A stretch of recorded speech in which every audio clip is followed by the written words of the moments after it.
Hello, what's up? Hello Philippines, hello world. Andito na naman po tayo para mag-react at mag-comment dito sa isang video tungkol dito sa mga kasinungalingan ni Pastor Apollo Kibuloy. Dito natin mapapatunayan na yung mga tao marunong lang talaga magsalita. Magaling magsalita, magaling magpaliwanag. Merong mga tao talagang ipinanganak na magaling mangumbinsi ng tao. Totoo yan, marami akong kilalang ganyan. Pero kalimitan, sa mga preacher talaga natin makikita yung mga ganitong katangian. Ipaalam ko sa iyo na ang ministry ito at ang mga aral na ito ay tatayo sa lahat ng klaseng issue. Spiritual, doctrinal, ethical, legal, kahit personal. Ang buhay ko ay open book. See? So, tingnan nyo, dito sa mga statement niyang ito, dito lumalabas na sinungaling talaga siya. Tingnan mo, ang dami niyang sinasabi sa legal, ethical, personal, o ngayon, nasaan siya? 'Di ba? Ang dami niyang sinabi, ni isa wala siyang napatunayan. Isang issue pa lang, pero wala siyang tinindigan, wala siyang pinanindigan. So, ibig sabihin, sinungaling talaga siya. Wala siyang paninindigan, wala siyang isang salita.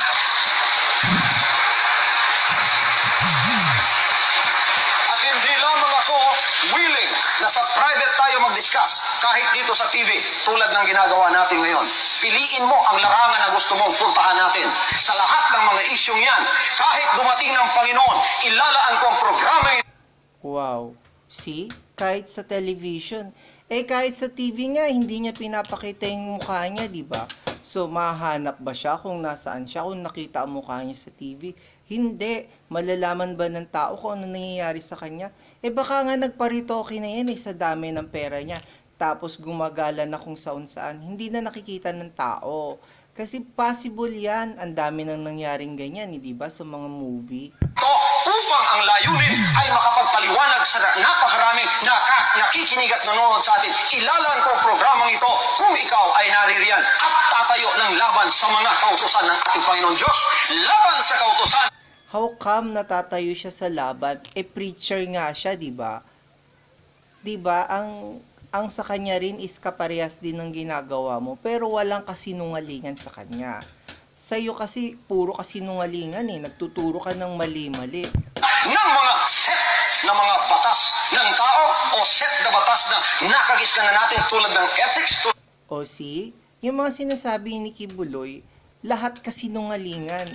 Tingnan mo ngayon, nasaan siya? Ni isa wala nga siyang hinaharap Sa dami ng sinabi niya, ni isa ba meron siyang ginawa? Wala. Tulad ng legal, tulad ng doctrinal o spiritual. Kahit saan ka pa pumunta riyan. Habang ang ministry ito naririto, ito po ay gagamitin ng Panginoon upang ang lahat ay may tuwid sa landas na. O see, drawing So, di ba sa tagal na ng kaso niya, may nag-stand ba sa kanya na ka-minister niya? Mayroon bang nagtanggol sa kanya na ka-minister niya? Parang wala naman akong nakita na nag-viral na ipinagtanggol siya ng kaministro niya. Wala. Ang marami sa kanya, umusig na kaministro niya. Gustong daanan ng Panginoon, landas na makapagpapabanal, makapagpapatuwid, at makapagpapalapit sa Kanya at sa Kanyang kalooban. Ang ganda ng mga sinasabi niya Sana kung totoo. Pero, yun katulad yung sinasabi ko, ni isa walang naging totoo, lahat drawing. Kasi magaling siyang mangumbinsi ng tao. Yun yung, kumbaga yun yung binigay sa kanya ni Lord na katangian. Pero hindi sinabi ni Lord na gamitin niya para manlok. Hinamon niya tayo. Sabi niya, kaya ikaw, itong ministering ito, itong mga aral na ito, nakahanda ikaw tumayo sa anumang issue. Legal, spiritual, etc. Yung mga pinagsabi niya. Kaya hinahamon kita, sabi niya. Hindi lang naghamon siya. Pero meron ba siyang pinagbigyan? May ginawa ba siya? Ngayon nga wala siyang magawa nasaan na siya ngayon? Nagtago sa lungga. Pero malakas ang kutob ko. May possibility ito magpapapalit ng mukha. Ano bang tawag doon? Pwedeng mangyari yun eh. Kasi sa dami ng pera niya, why not? 'Di ba? Kung marami talaga siyang tao na pinagkakatiwalaan, marami rin siyang taong contact, maraming gagawa niyan. So may possibility para makagala siya at magawa niya pa ulit lahat ng gusto niya. Sa korte, kundi maging sa telebisyon. Hinahamon kita tungkol sa mga issue ito. Kinokol ko ang hamon mo. Ginoong Abuloy. Ano? O see? Yan. Kung akala mo, aatras lahat ng tao sa iyo, mali. Kung akala mo mapapasunod mo lahat ng tao, mali.